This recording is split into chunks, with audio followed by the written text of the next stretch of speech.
Umuungol si Leo, namimilipit, hawak-hawak nito ang tiyan. Tarantang kinabog ni Charis ang pinto. Tulungan niyo kami! Namimilipit sa sakit ng tiyan ng kasama ko. Kailangan dalhin natin siya sa doktor. Bahagyang binuksan ng bantay ang pinto. Lalong pinagbuti ni Leo ang pag-ungol. Halos mangiyak-ngiyak na si Charis sa pagkataranta. Please, parang awa niyo na. Kung ayaw niyo siyang dalhin sa ospital, ibili niyo na lang siya ng gamot. Kahit diatabs lang. Tinawag ng bantay ang kasama. Inutusan to. Sino kasama mong maiiwan dito? Sino Jojo? Patanuring sagot ng kausap. Nasa gate. Hindi bale. Kayang-kaya ko na to. Gamitin mo na yung motorsiklo para madali. Lumapit si Charis kay Leo. Diyos ko, naninigas na siya. Lumapit ang gwardya nila. Dinama ang noo ng bihag. Sinamantala yun ng dalaga. Binayo niya sa batok ang lalaki. Binigwasan naman to ni Leo. Hindi tinantanan hanggang sa mawalan to ng malay. Dinampot ng binata ang baril. Hinawakan siya sa kamay. Tayo na. Ngunit hindi pa sila nakakarating sa may gate. Sunod-sunod nang nagdatingan ang mga kasamahan ng kidnapper. 3 sasakyan ng mga ito. Kasama ang kotseng pula. Agad silang nagkubli sa kamada ng mga palay. Nasaan si Rex? Tanong ng pinakapinuno. Baka na-jingle lang sa labas, boss. Sagot ng isa. Palpak talagang lakad natin. Pangalawa na ito. Kapag bukas hindi pa rin tumupad ang checkpoint yun sa usapan, isalvage ng 2 yan. Dinig na dinig yun ni Charis at Leo. Mahigpit siyang napakapit sa kamay ng binata. Boss, hindi na sila madaling takutin ngayon. Tingnan nyo, agad na nagsumbong sa pulis na makatanggap ng ransom note.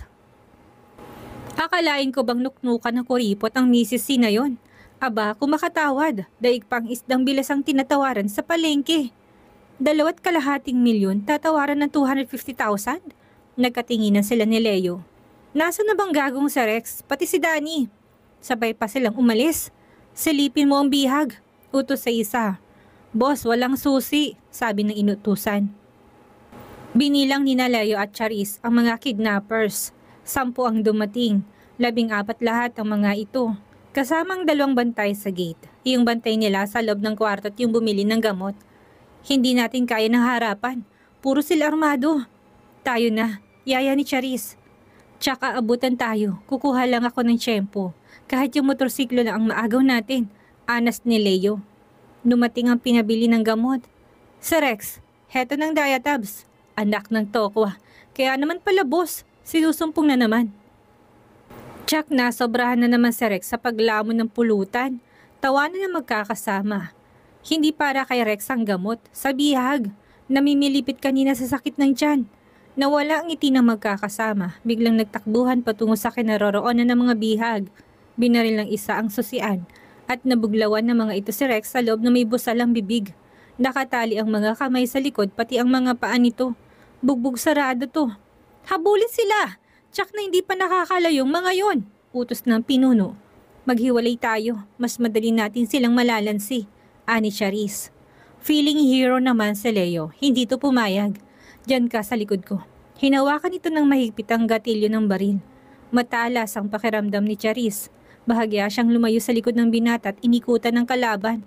May natisod siyang kapirasong kahoy na 2 pigi ang haba. Hindi niya basta-basta mapapatumba ang kalaban kung kakaratihin niya lang ito. Sanay ang mga ito sa bugbugan. Ibang resistensya ng mga sanggano. Ubod lakas niyang binambo sa ulo ang kalaban na agad na nalugmok. Dinampot niyang baril. Naispatan sila ng isa pa. Narito sila! Sigaw nito sa mga kasama. Binaril nitong pinagkukublihan nila. Kamuntik niya siya mapatili nang humaging ang bala sa may ulunan niya. Patakbong lumipat sila ng pwesto. Nakita niyang isang kalaban. Pinuntirya niya itong mabuti. Sa kapikit matang kinalabit ang gatilyo. Tinamaan ang kalaban. Nanginig ang dalaga. Leo, nakapatay ako. Hindi mo napatay yon. Sa paa mo tinamaan. Dibdib ang punteriya ko kanina. Huwag kang pipikit kapag kinalabit mong gatilyo. Sa bagay, mabuti nga ako sa paa ko lang tinamaan. At least hindi ako naging kriminal. Pagbibigay katwiran niya sa kapalpakan. Humanda ka, hindi natin sila kaya ng sabayan. Pipilitin kong maagaw ang isang sasakyan at tatakas tayo. Unti-unti silang gumawi sa kinaparadahan ng mga sasakyan. Ngunit hindi na nila nagawang makalapit. Pinaulanan na sila ng bala ng mga kidnappers. Pakiramdam ni Charis wala na sa pwestong puso niya. Kapag tumatakbo siya, hindi niya alam kung sumasayad pa sa lupa ang kanyang mga paa. Walang sinabi ang mga pelikula ni James Bond sa nagaganap sa kanila. Nakatalikod siya kay Leo. Huli na nang mapansin niya ang mga kaaway. Leo! Ang hiyaw babala niya, ngunit huli na. Nakalabit na ng lalaki ang baril. Bulagta si Leo. Gumanti siya. Binaril din ang lalaki. Hindi na niya alintana kung napatay niya ang kalaban o hindi. Patakbong sinakalolohan niya si Leo. Sabinti ang tama nito. Tarantang-taranta siya. Leo, hold on. Dadaling kita sa doktor. Hindi alam ni Charis kung saan siya kumuha ng ekstrang lakas.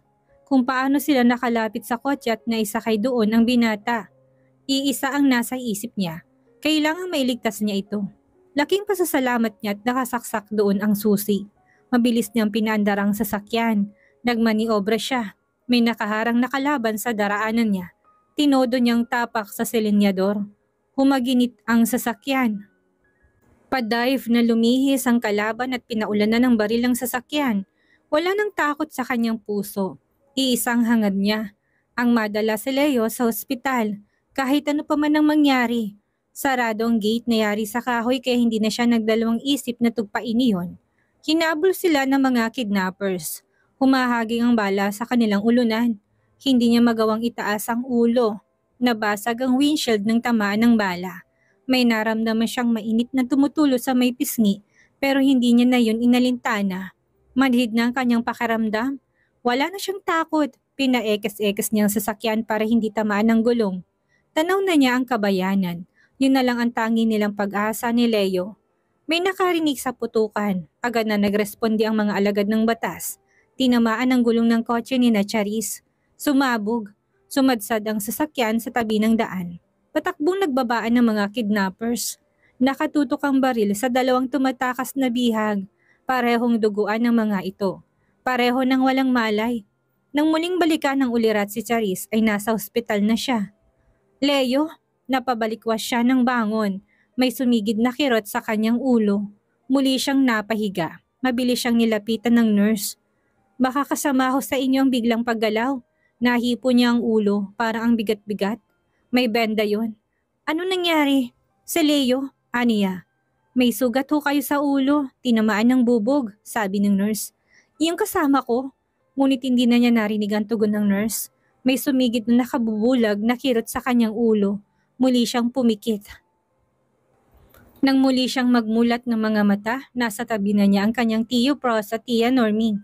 Salamat sa Diyos at ligtas ka anak, umiyak na sabi ng tiyahin. Niyakap din siya ng tiyuhin. Pasensya ka na anak kung hindi ako naghangad ng malaking kita sa pamamagitan mo, hindi ka masusuong sa ganito. Akala ko tuluyan ka nang mawawala. Hindi ko mapapatawad ang sarili ko kung sakali. Hindi nito napigilan ng pagluha. Guilty ito. Alam nitong hindi siya qualified para maging bodyguard, ngunit isinubo pa rin siya. Chong, huwag niyo na ho nating sisihin ang ating mga sarili. Nangyari na eh, hindi lang naman kayong nasilaw sa malaking kikitain ko hindi pati ako. Si Leo ho, malubha ang naging tama niya. Dinala na sa Maynila, sabi nito. Napaluha siya. Diyos ko, iligtas mo po siya, dalangin niya. Nasaan ho ba tayo?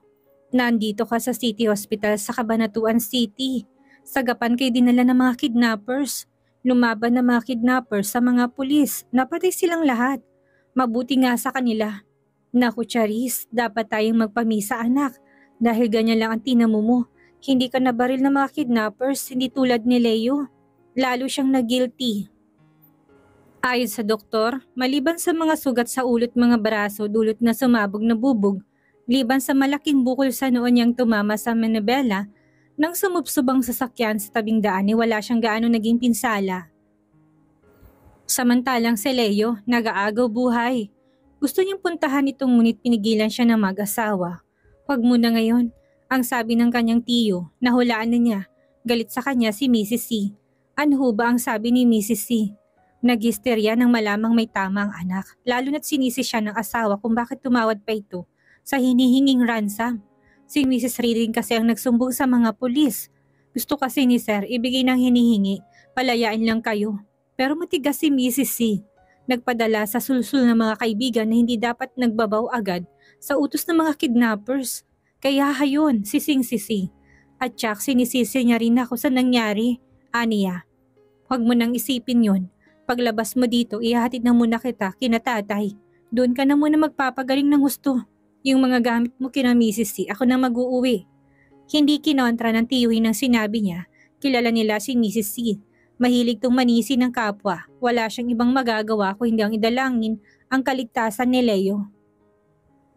Ano bang problema mo, Apo? Malumanin na tanong ni Apong Selo. Wala ho, Apong. May niisip lang ako. Ilang buwan ka na rito. Halos gabi-gabi ka pa rin binabangungot. Ano ba talagang nangyari ha? Hindi ordinaryong aksidenteng kinasangkutan mo, hindi ba? Pinasigla niya ang tinig. Apong, wala hong ordinaryong aksidente. Huwag mo na nga akong paglakuan, Apo. Mas malalim ang naging sugat mo. Sino ba yung Leo na lagi mong sinisigaw ha? Hindi na niya nagawang ikubli ang pag-uulap sa mga mata. Siya ho ang kasama ko sa sasakyan na maaksidente kami.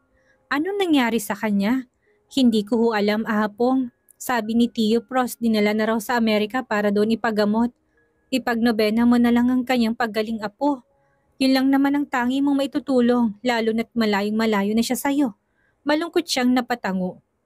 Ang bigat-bigat ng kanyang dinadala sa konsensya. Siguro, kung binigyan lang siya ng pagkakataon ng mama ni Leo na makausap ito, hindi siya masyadong susumbatan ng kanyang budhi. Ang paninisi ni Mrs. C sa kanya, nadagdagan pa ng malamang kailangan dalhin sa Amerika sa Leo upang doon operahan ang binti nitong tinamaan ng bala. Posible pa raw putulin yon. Labis niyang sinisisi ang sarili sa sinapit ng binata. Kung hindi lamang siya nagpadalos-dalos sa pagpapasya noon, ang yabang-yabang kasi niya. Sa kakaunting kaalaman sa self-defense, nagtiwala na siya ng labis sa kanyang kakayahan. Muli siyang napasandal sa dingding, mariing pumikit para pa rin niyang kinakikinita ang nag-aapoy na galit ni Mrs. C nang tangkay niyang dalawin si Leo sa ospital. Kalalabas lang din niya noon. Hiniling niya sa kanyang Tio Pros na kung maari, bago siya ihatid sa Ilocos, makita man lang niya sa Leo. Charis, kabilin-bilin na matandang babae na huwag ka na magpapakita sa kanya. Alanganing sabi nito. Please, Jong, kahit sandali lang. Sisilipin ko lang siya. Umiiyak na pakiusap niya. Hindi pumayag ang Tio Pros niya, kaya tumakas siya. Pinuntahan niya sa Leo ngunit hanggang labi lang na ospital ang kanyang naabot. Nasalubong kasi niya ang mag-asawang si. Halos magisteryang matandang babae nang makita siya. Mabutit kasamang asawa nito na maagap sumuway rito. Napilitan siyang umalis na hindi man lang nasisilip si Leo. Nang magkamalay si Leo, si Charis kagad ang una niyang hinanap. Wala na siya. Umuwi na sa Ilocos. Sabi ni Mrs. C na lagi nakabantay sa kanya. Kilala niyang ugali ng ina. Alam niya si Charis ang pinagbuntunan nito ng sisi sa nangyari sa kanya. Magkaganon pa man, sinubukan niya magpaliwanag dito. Wala hong dapat sisihin sa mga nangyayari, ma. Sabi niya rito ngunit hindi yan pinakinggan ng ginang. Hindi rin ito pumayag na ipatawag si Charis. Ibigin man niya, hindi rin niya magawang puntahan si Charis. Nakatali pa siya sa wheelchair. Naginanakit siya sa dalaga dahil kahit minsan, hindi ito dumalaw sa ospital. Plano pa rin ni Charis na puntahan si Leo sa ospital. Pero pinigil siya ng kanyang Tio Pros. Tsak na hindi mangingimi si Mrs. sinatanggalin sa trabaho ang tiyuhin kapag nagtangka pa siyang muling makipagkita kay Leo. Si Mr. C ang nakakaunawa. Itong nagbigay ng perang dapat niyang sahurin sa loob ng 6 na buwan. Dinagdagan pa nito yon ng kaunti para may maipuhunan siya. Hindi na ito pinakaalam sa asawang ginawa dahil kung ang babaeng masusunod kahit 5 wala siyang mapapala. Ang kaunting perang tinanggap ang tanging kayamanan ni Charis. Pinuhunan niya yon sa maliit na negosyo. Nagbukas siya ng maliit na tindahan sa harap ng bahay ng kanyang apong Selo. Kumuha rin siya ng 2 baboy at 100 cab para alagaan sa likod ng kanilang bahay. Kahit paano nakakaraos ang pangangailangan nilang maglolo sa araw-araw. Hinihimok siya ng abuelong ipagpatuloy na lang niya ang pag-aaral ngunit tumanggi siya. Parang namatay ng lahat niyang ambisyon. Kontento na siya sa takbo ng kanyang buhay. Malaki ang pinagbago niya. Wala nang pilyang ngiti na laging nakahanda sa mga labi. Hindi na siya ang dating galawgaw at siga-siga kung kumilos. Maliksi pa rin siya pero may konting kapihunan na. Maraming lumiligaw sa kanya pero kahit isa'y wala siyang napusuan. Kahit nagkapilat ang kanyang muka dahil sa tama ng nabasag na salamin ng paulanan sila ng bala, ng mga kidnappers ay hindi nakabawas sa kanyang pang-akit.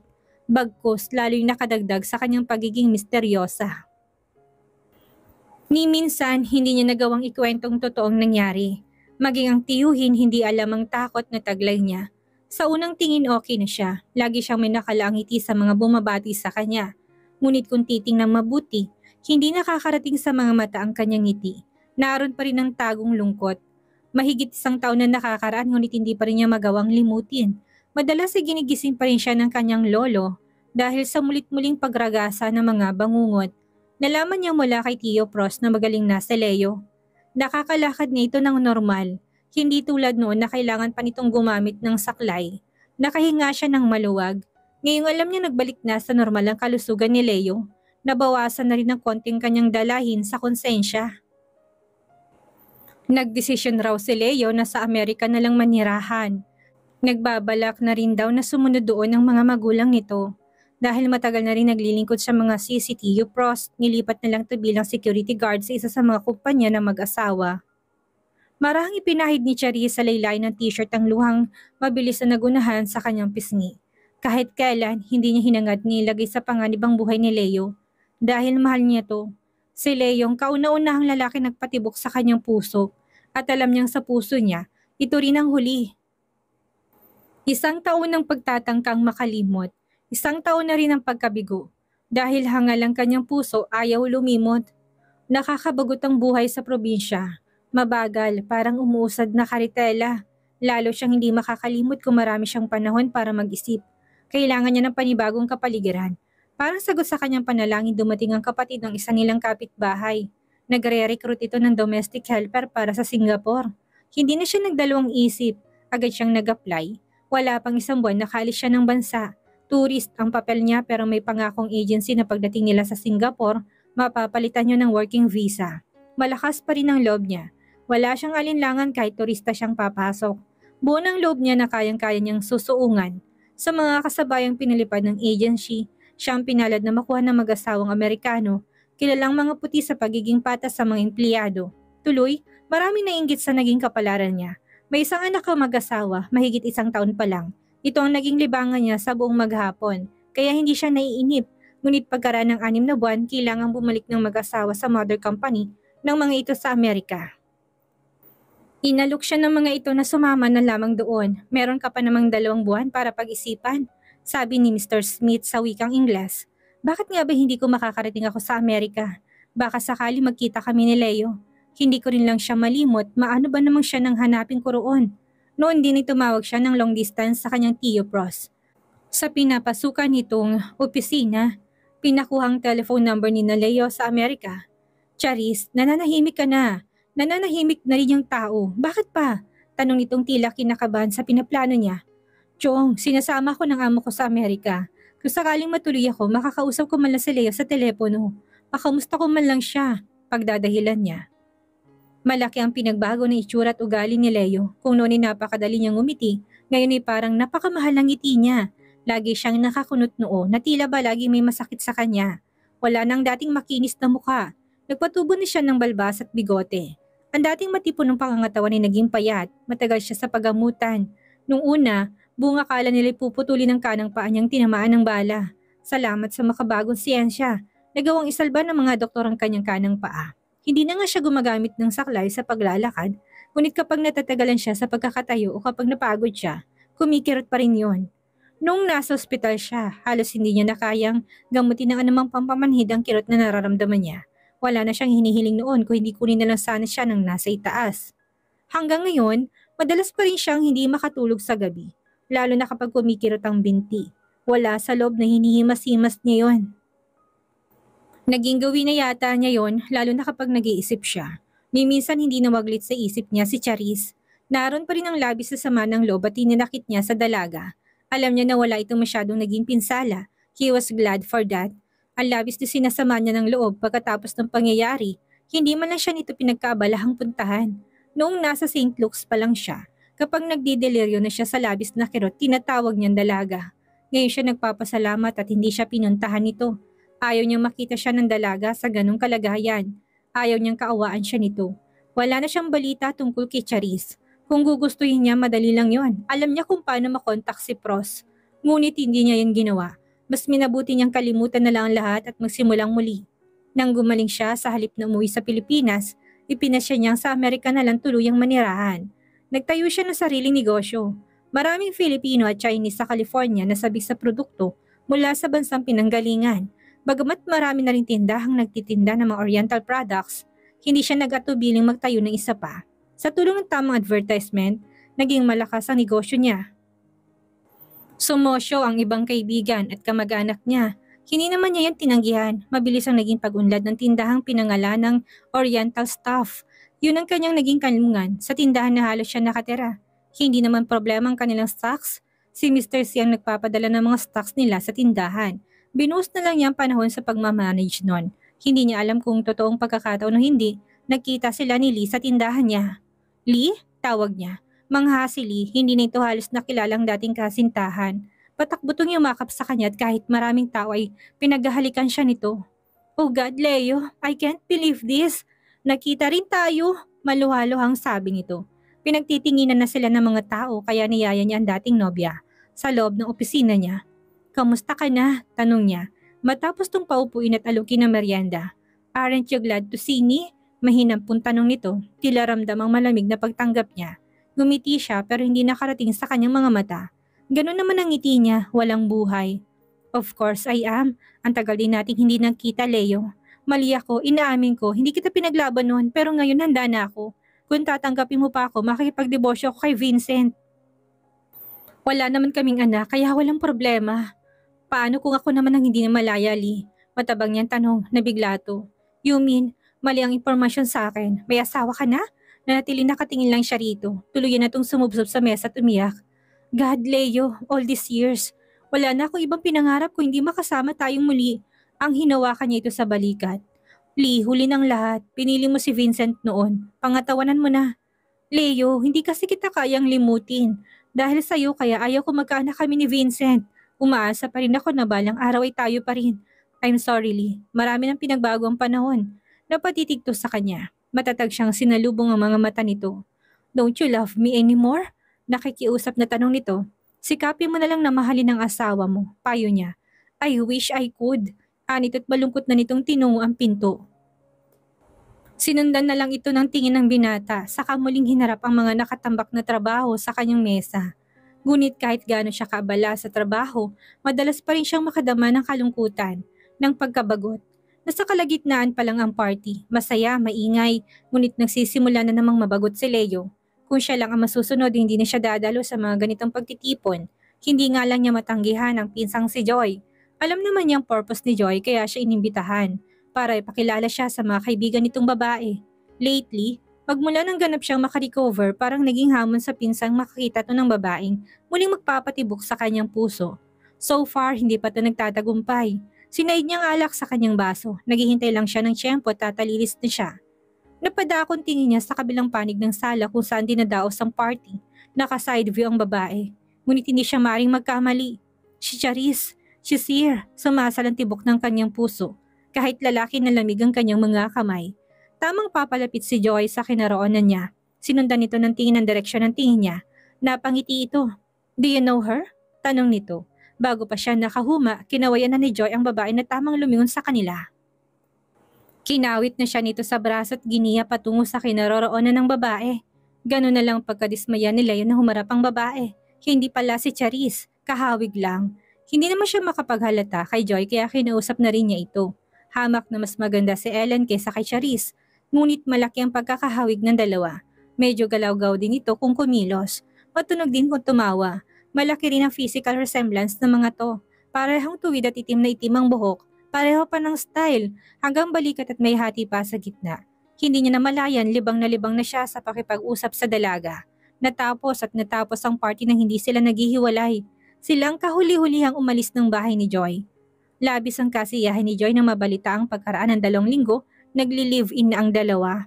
Si Ellen ay anak ng mag-asawang doktor na Pinoy, ngunit sa Amerika na ipinanganak, bagamat lumaki ito sa Amerika. Ngayon pa lang ito makikipag-live-in. Nagtatrabaho to sa isang bangko malapit sa tindahan ni Leo, kaya hindi na rin halos sila naghihiwalay. Mabait si Ellen, masikaso. Walang masabi si Leo sa dalaga, ngunit hangal ang puso niya. Iba pa rin ang hinahanap, hindi ang kawangis o replika. Si Charis pa rin ang sinisigaw ng kanyang damdamin. Alam ng Diyos ang laki ng pagsisikap niyang maibaling kay Ellen ang pagtingin, ngunit nanatili siyang bigo. Malimit na magis na ni Ellen si Leo sa may bintana, tila lagi nag-iisip. May problema ba, Leo? Nag-aalalang tanong nito. Bumangon at yumakap sa kanya. Wala, hindi lang ako makatulog. Kaila niya. Is your leg bothering you again? Muling tanong nito. No, may iniisip lang ako tungkol sa negosyo. Pagdadahilan niya. Come on, imamassage kita para makatulog ka. Lately kasi, napapansin kong na-overwork ka na. Malambing nito sabi. Sumunod siya, humiga sa kama. Hinayaan niya alisin ni Ellen ang tensyon sa kanyang katawan. God, hanggang kailan ko dadayain ang babaeng ito? Buong pagmamahal na minasahe ni Ellen ang buong katawan niya. Kahit may kapayatan ng katawan niya, makisig na makisig pa rin siya sa mga mata nito. Natangay ito sa ginagawa, bahagyang kinagat-kagat ang kanyang tenga. Okay, come on darling, I'll do the front now. Bulong nito, tumihaya siya, natawa siya na makitang nakahubad na rin ang babae. Just relax, I'll do all the necessary jobs. Biro nito't sinimulan na nga nitong pangako. Napapikit siya, natangin na siya sa ginagawa ng nobya. Pagdating niya sa sukdulan, ibang pangalan ang lumabas sa kanyang mga labi. Tigagal si Ellen, hindi makapaniwala sa narinig. Mabilis tong bumangon at patakbong nagkulong sa banyo. Humabol si Leo, kinatok niyang pinto. Ellen, I'm sorry. Hindi niya alam kung paano to aaluin. Dinig niyang malakas na hagulhol nito sa banyo. Sumakit ng kamay niya sa kakatok, ayaw pa rin itong buksan ng pinto. Nanlulumong bumalik siya sa kama, nagbihis at naghintay. Bugto ang mga mata ni Ellen nang lumabas ng banyo. Tuloy-tuloy ito sa closet, nilabas ang maleta at isa-isang sinilid ng mga damit. Tinangka niya itong pigilan, ngunit tinabig lang siya nito.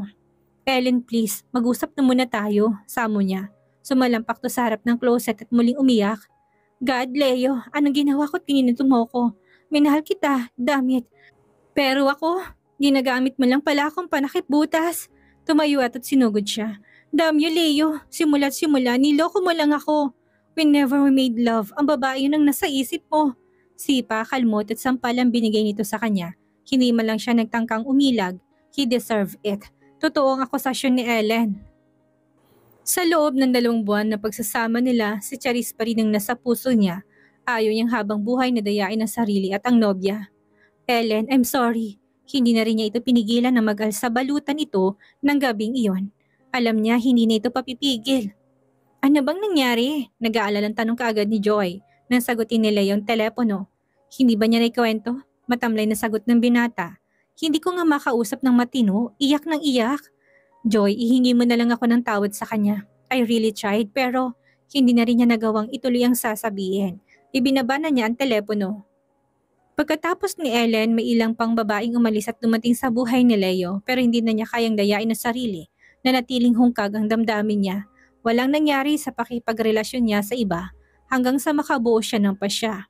Nagulat ang mga magulang ng binata sa bigla niyang pagdating sa Pilipinas. Iho, bakit? Balak pa naman namin ng papa mo na dalawin ka. Magtatagal sana kami doon. Sabi ni Mrs. C. Ayaw ko na roon, mama. Pagod na ako. Kung gusto niyo, kayo na lang ni papa ang tumira doon. May iwan ako rito. Paano negosyo mo? Tanong ng ama. Kayang-kaya na ni Bobby. Balak ko nga ibenta ko na lang sa kanyang share ko. Kasual niyang sagot. Nagkatinginan ng mga magulang. Alright, kung yan ang gusto mo, wala kaming magagawa. Sabi ng ina. Anong binabalak mo ngayon? Aayusin ko na lang muna ang buhay ko. What's wrong with your life? Maang natanong ni ina. Marami, mama. Una, I want my independence. May conviction, sabi niya. Mama, lilipat ako ng tirahan. Bubukod na ako sa inyo.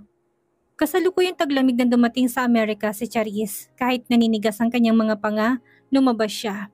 Tuwang-tuwa, dumakot ng snow at inihilamos sa mukha. Buong paghangang ginala niyang paningin. Puting-puti, parang sinabugan ng toneto niladang bulak. Nagpalipas siya ng ilang araw bago nangahas na tawagan sa Leo. Nasa Singapore pa lang sila, pinag-aralan na niya kung anong sasabihin niya rito. Hindi naman siya umaasa makikita sila. Makumusta lang niya ang binatay sapat na sa kanya. Nanginginig ang kamay niya habang dinadayal ang number ng telephone na binigay ni Tio Pros. Naghahalong excitement niya at nerbiyos. Nang magring ang telephone, hindi na niya alam kung anong sasabihin.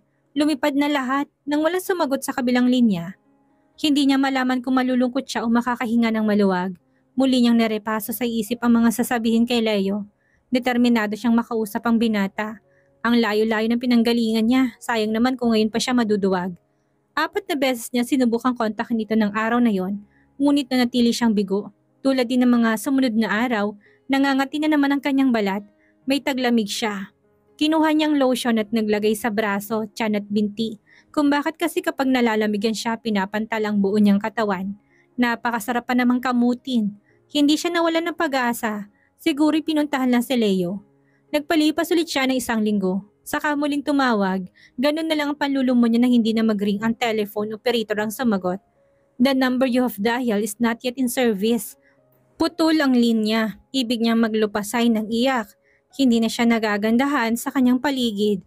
Hindi makasanay ng kanyang katawan ng sobrang lamig. Kahit susun-susun ng makapal niyang damit, nanunuot pa rin sa kanyang buto ang ginaw. Pakaramdam niya, pati dugo niya nagyayelo na. Napakalayo ng Pilipinas sa Amerika. Wala siyang kakilala maliban sa kanyang employer na tuwing gabi lang naman niya nakikita. Hindi siya makalabas. Hindi rin niya makontak si Leo. Noon lang siya nakadama ng labis na pangungulila sa kinalakang bayan. Unti-unting nagupo ang kanyang naturalesa. Madalas na siyang magkasakit. Mas mahaba pang panahong nilalagi niya sa kama kaysa sa pinagtatrabaho niya. Pagod na siya sa kakahiga. Kahit nangihina, tumayo siya. Hinawing makapal na kortina sa kanyang kwarto tumingin sa labas. Napabuntong hindi nga siya.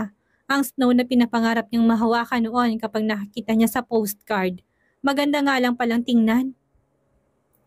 Lalong nakadagdag sa nararamdaman niyang depression ang tila walang katapusang kaputihan ng nyebe. Pakaramdam niya parang hindi na niya matatapos ang taginaw. Nangihina siya. Hindi na siya nawawala ng ubo at sipon. Laging masakit ang kanyang likod at dibdib. Hiyang-hiya na siya sa kanyang employer. Nagkakagastos ng mga ito sa kakapagamot sa kanya. Hindi pa rin niya nagagampanan ng kanyang trabaho. Si Lester ay araw-araw na lang inilalagak ng among babae sa babysitter. Ayaw niyang mamatay sa ibang bansa. Kung mamamatay man siya, mas gugustuhin niyang mamatay sa sariling bayan. Kahit paano, paglalamayan doon ang kanyang bangkay. Kahit paano, maiiyak at magdarasal para sa kanyang kaluluwa. Nang makaramdam siya ng konting kaginhawaan, nagpaalam na siya sa mag-asawa. Sinabi niyang siya na lang ang bahala sa pamasahe niya pauwi sa Pilipinas. Ayaw niya makabigat pa sa mga ito. Nakita naman ng mag-asawang nahirapan siyang makarecover sa ginaw, kaya hindi na siya pinigilan. Likas na manauhin ang mag-asawa. Matapos tiyakin ng doktor na makakayanan na niyang bumiyahe, kinuha na siya ng tiket na sagot pa rin ng mag-asawa. Binigay ng buo ang kanyang sahod at pinamili pa siya nang ipapasalubong sa Pilipinas. Nagkaiyakan pa sila na magpaalam na siya sa mga among naghatid sa kanya sa airport. Labis-labis ang pasasalamat niya sa mga ito. I'll never forget your kindness, ma'am, sir. Matapat niyang sabi. Same with us, Charis. Goodbye and good luck. Isa-asesa lang yung makakap at tumalik sa kanyang pisngi bago siya tuluyang umalis. Mainit na singaw ng hangin na sumalubong sa kanya paglabas niya sa naiya. Huminga siya ng malalim. Pinuno ng hangin ang dibdib. Gumaan ang kanyang pakiramdam. Ilang libong beses mang sabihing polluted ang hangin sa Metro Manila, mas nakakaluwag pa rin iyon sa kanyang paghinga kaysa sa malayalong hangin sa Amerika.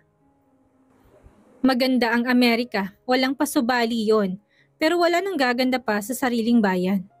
Charis, patiling sa lubong ng tiyahin na mapagsinong bumababa mula sa taxi na humimpil sa tapat ng gate ng apartment. Bago pa nakahumang dalaga, buong pananabig na siyang niyakap ng tiyahin. Anong nangyari? Katatanggap-tanggap pa lang namin ng postcard mo. Kasunod ka na? Teka, bakit ganyan ang itsura mo? Ang payat-payat mo ah. Nagkasakit ako, Chang, mahinang sagot niya. Kanina pa siya nanlalambot sa pagod. Nagpatiuna na siyang pumasok sa bahay. Hinayaan na lang ang tiyahin na magpasok sa kanyang mga bagahe. Nakahiga na siya sa sofa nang maipasok ng tunguli niyang kargamento. Bakit hindi mo nalang tinawagan ng Tio Pros mo para sunduin ka at nang hindi ka nahirapan dito sa mga dala mo? Hindi niya na yun narinig. Muli siyang dinilahit ng ubo. Naku, masama yung ubo mo. Tuyong-tuyo, magpahinga ka na lang muna at mamayang hapon. Sasamahan kita sa doktor. Sabi niyang tiyahin na kaagad nagtungo sa kusina. Hindi na niya nakuhang sumagot. Umiikot ang kanyang tingin sa paligid. Heto, inumin mo na muna to.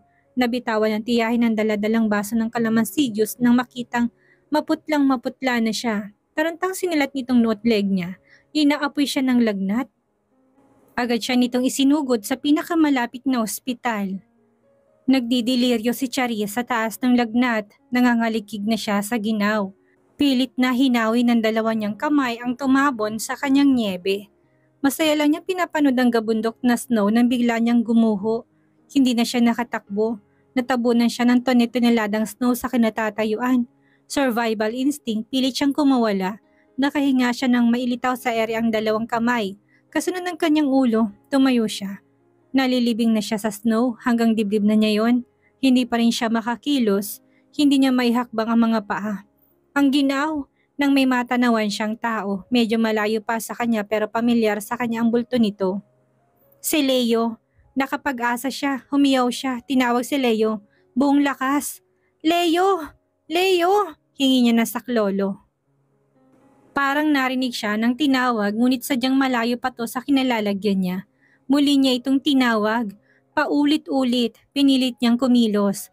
Hanggang kumikilos siya, hindi maninigas ang kanyang mga kamay at paa. Makakaligtas siya. Abot tanaw pa rin niya sa Leo, ito na lang ang tangi niyang pag-asa. Nasa ICU si Charis, kasalukuyang nagbabalisa, isang paulit-ulit na tinatawag nito. Leo, nagkatinginan sina Norming at Pros. Kararating lang ng huli. Tinawagan to ng asawa at agad naman tong sumunod sa ospital. Kinausap sila ng doktor. Malaking tulong sa kalagayan ng pasyente kung nariritong Leo na tinatawag-tawag niya. Agad na kumilos si Pros. Tinawagan si Leo sa cellphone nito. Nasa kalagitnaan si Leo sa pakipag-usap sa mga kasosyo sa panibagong negosyong titatayo na matanggap ang tawag. Excuse me mga pare, emergency lang. Paalam niya sa mga kaharap at mabilis sa tinungong pinto. Halos paliparin niya ang kotse patungo sa UDMC kung saan nakakonfine si Charis. Nasaan siya? Tanong niya kaagad sa mag-asawang nasa labas ng ICU. Leo, ikaw na lang ang hinihintay niya. Umiyak na sabi ni Norming. Hindi na niya napigil ang luha na makitang kalagayan ng dalaga. Payat na payat ito. Ginagap niyang malamig na kamay nito. Dinala sa dibdib. Napahiyaw siya. Charis, Charis, narito na ako. Hindi na kita iiwan. Lulubog na siyang muli sa niebe. Nagsisimula na naman yung gumuho. Pero narinig niyang tawag ni Leo. Pinilit niyang ikampay ang mga kamay para makalitaw siya. Para makita siya ni Leo, naririnig niyang malakas na tawag nito. Nakapag-asa siya. Sinubukan niya sumagot ngunit paus ng kanyang tinig. Wala nang lumabas. Nakita siya ni Leo. Mahigpit itong inabot ang kanyang mga kamay. Alam niyang huwag lang itong bibitaw sa kanya. Makakaahon na siya mula sa malamig na kinasasadlakan. Wala nang pakiramdam ang kanyang katawan sa sobrang pagkababad sa lamig, pero buo pa ang isip niya. Isinikad niya ang mga paa na wala nang pakiramdam. Tinlungan niya si Leo para maihahon siya. Ang init na nagmumula sa kamay nito'y nanulay sa kanyang mga kamay. Nakadama siya ng ginhawa. Ligtas na siya, nakaahon na siya. Unti-unti nagbabalik ang pakiramdam na namamanhid niyang katawan. Yumakap siya kay Leo.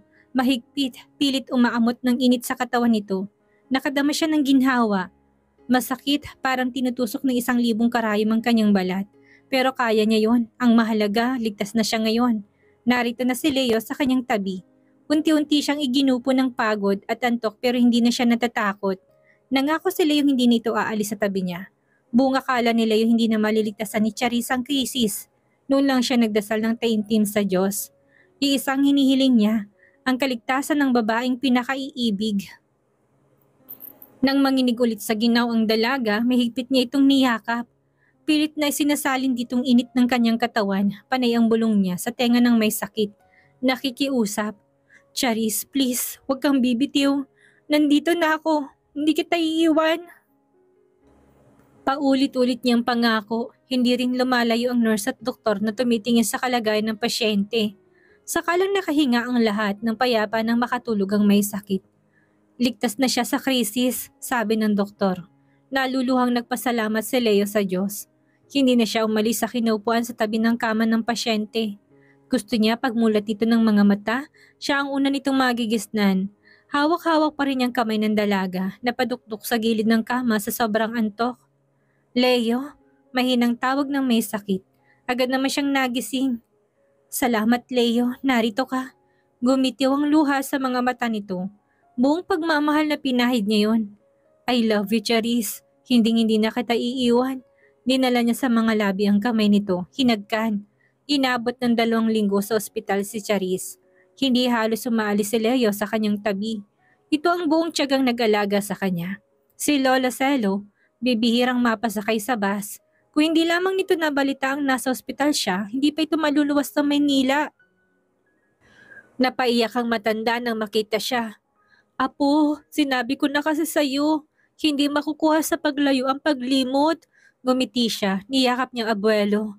Apong, hindi ko na kailangang lumimot. Narito na siya. Buong pagmamalaki ipinakilala niya si Leo sa matanda. Matamang tinitigan ni Apong sa ilang binata, mula ulo hanggang paa. Asiwang-asiwang binata.